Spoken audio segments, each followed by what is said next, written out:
Predsednikom Atletske zveze Slovenije in pa predstavnikom kluba atletskega v Brežicah. Pogovarjali smo se o nadaljnjem razvoju atletike kot ene pomembne športne panoge v občini Brežice, kakor tudi v celem Posavju. Ugotovili smo, da je v Brežicah bilo v zadnjih letih ogromno narejeno na tem področju. Konec koncem smo pred leti uredili balon, predvsem za atlete, v katerim lahko vadbo izvajajo pozimi.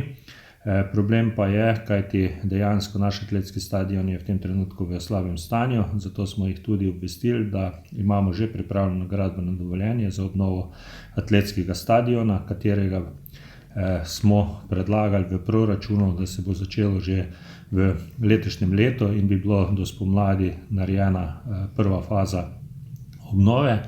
Prav tako nas je pa zanimalo, ali lahko Atletska zveza pomaga predvsem pri pridobivanju še dodatnih sredstev za to investicijo, saj se ocenjuje, da bo obnova atletskega stadiona stala občino Brežice čez 1 milijon evrov.